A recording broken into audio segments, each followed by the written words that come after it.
A small block Ford is a complicated piece of machinery, and there is the potential to make mistakes when assembling one.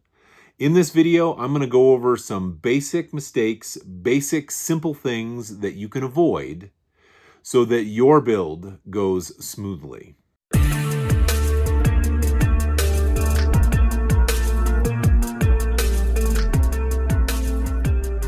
Greetings, fellow DIYer, and welcome to my video. I am about to slam together the 393 Windsor that I started several years ago. Now, for those of you that have been following this series, I am so sorry that I have not gotten back to this sooner. I had some medical issues earlier this summer, and that required me to take it easy and not be exerting myself. And even still now, I have limitations as far as exertion. Because of that, the project has been on hold, but I am getting back to it. I have that Frankenstein EFI bolted up to a 351 Windsor, and we're going to test that. That's going to be coming up in a future video. Along with testing that Frankenstein EFI on the 351 Windsor that I already have together on the engine run stand, we are also going to be doing the final assembly of this 393 stroker that is eventually going in my Galaxy. Now, this is not a motor. This is a camshaft with the timing gear already attached. And you may be wondering, why in the heck am I seeing a camshaft with the timing gear attached? This is the first mistake that a lot of builders make when they are putting a motor together. Now, this is not a mistake that I have learned. This is a mistake that came from a friend of mine. One of the most knowledgeable amateur engine builders that I know is Steve Wilkes, aka the original Mustang Steve. He's put together a ton of engines for himself. He's put together engines for other people, and he is very, very good at it. And he has made mistakes along the way. And I reached out to Steve and I said, okay, what things do I need to watch for when I am putting a motor together?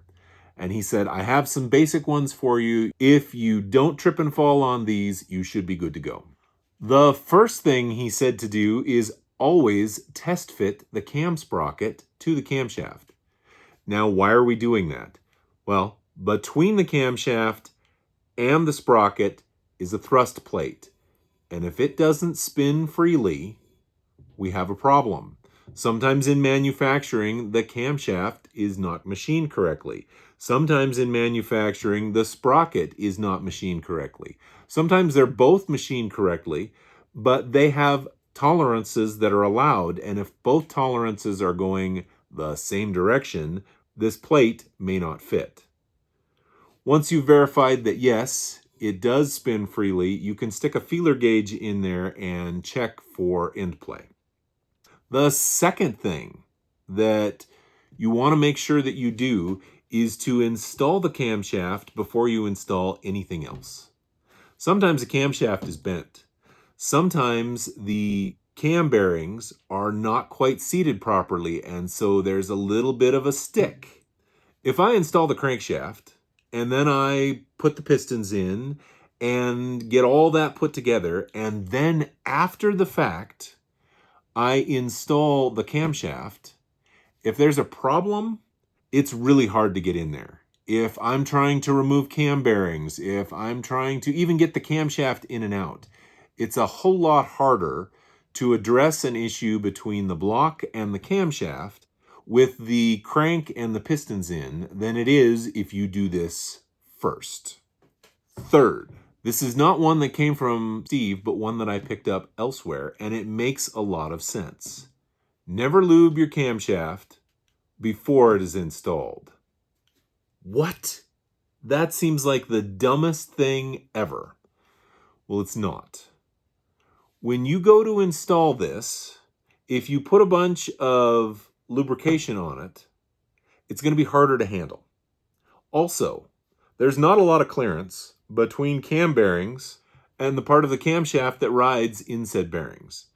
If I put assembly lube on these areas and I now slide this camshaft into the bearings, some of that assembly lube is going to get wiped off.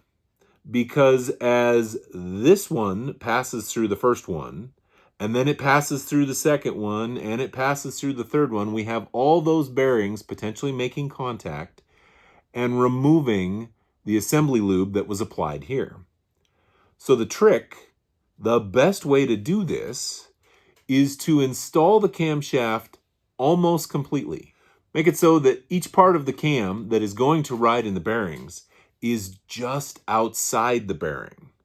Now we haven't installed the crankshaft and we haven't installed the pistons, so we have access to all the lobes, we have access to this part of the cam, and then now we can apply it.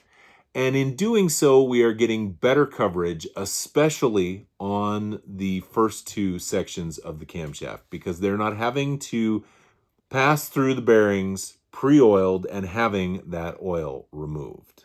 So here we have the engine, and as you can see, the camshaft is almost completely installed, but not quite. I can put my finger down between the end of the cam and the block.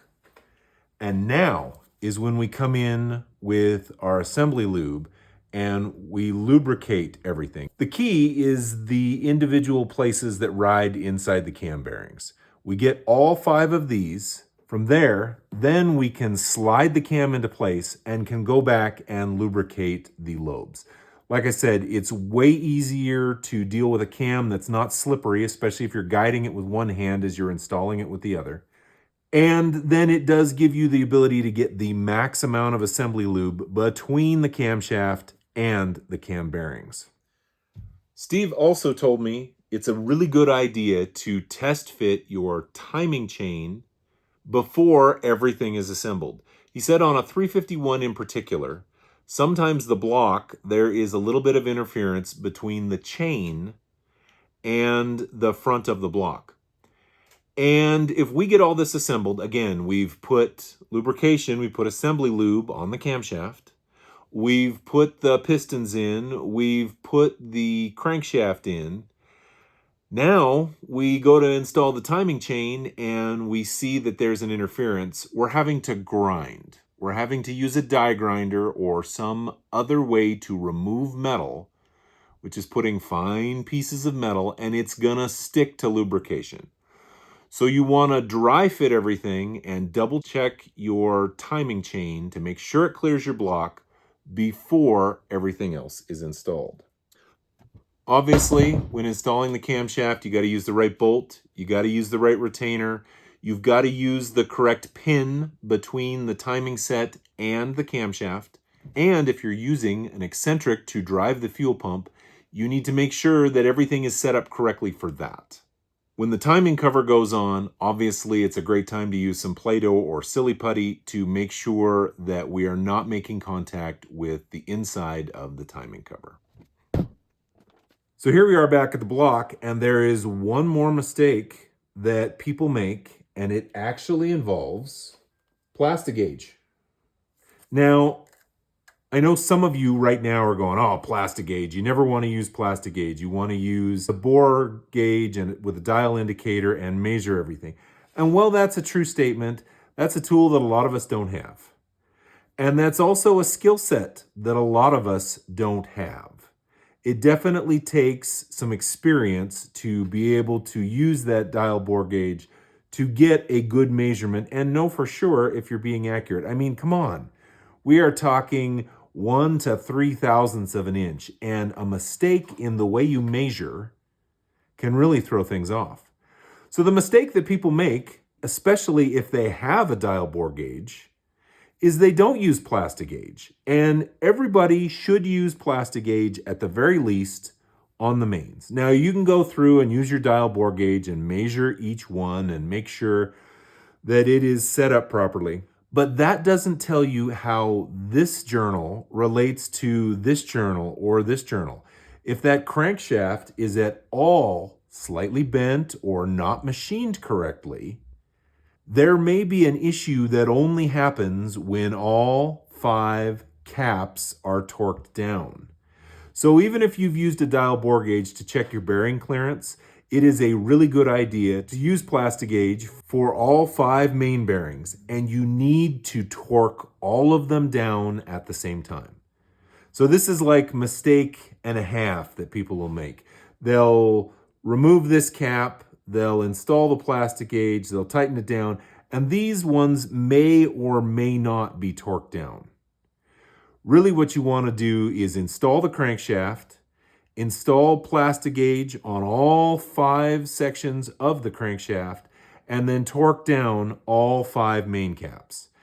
And if all 5 of them are reading within spec, then you should be good to go. But if you have one that's way tight or way big, that may indicate that something is not right with that crankshaft. It may be slightly bent, or there may be another issue, and that further investigation is required. The last mistake, or gotcha, involves head gaskets. This head gasket is almost perfectly symmetrical. This side looks like this side, and so forth. And that's because the heads are symmetrical. It doesn't matter which one goes on the passenger side and which one goes on the driver's side. However, if you look at this gasket right here, right there is the word front. That means that this needs to go towards the front of the car. Why? Because there are water passages here at the back that allow water to circulate properly. If we don't install it correctly and we put this at the back and this at the front, now we are not getting the correct water flow that we need to keep our engine cool. Now, this is a mistake that I have made because I installed the first one correctly. We put the driver's side gasket on, and it was installed the way it was supposed to. The front is here, we've got the passages here. Now, if we look at this gasket, we've got gray with blue stripes. When I went over to the other side, rather than flipping over the second gasket and going just solid gray, my mind said, well, it's got to be gray with blue stripes up. And so that puts the water passages here at the front, and that is a mistake. We flip it over. We now have it sitting correctly, and wouldn't you know it, this gasket manufacturer put the word front right there on the underside of this head gasket. So don't fall for that mistake. Don't do it. I've done it. You will have overheating issues if you do not put the gasket on correctly. Next time you see this, the camshaft will be installed, the crankshaft will be installed, and I will probably be tapping pistons in. You may actually end up seeing it fully assembled as a short block. That may be the next jumping off point for this video. There's a lot of good videos out there showing engine building, so I don't know that I'm going to go into tons of detail. But the assembly of this motor is right around the corner, and at the very least, you will see this assembled as a short block. So those are the pitfalls that I know for a small block Ford. I want to thank Steve. His advice was huge, gave me the confidence I needed to put together what I think is only my third, well, 3.5, maybe my 4th engine assembly. I am by no means a master engine builder, but I have put together successfully several engines. If there's any pitfalls that you know of that I've missed that specifically apply to a small block Ford, and we're not talking things like, checking for bearing clearance and making sure everything's clean and all those kind of things. Those are kind of a given when assembling a motor. But if there's little things that you know or issues that you've had, please don't hesitate to put them down in the comments. I'd love to hear about them. And maybe we make a follow-up video to this one with other potential issues. If you have any questions, don't hesitate to put those down in the comments, and I would love to get back to you. If you like what you've seen, please click like. If you'd like to see more, please subscribe. Thanks for watching.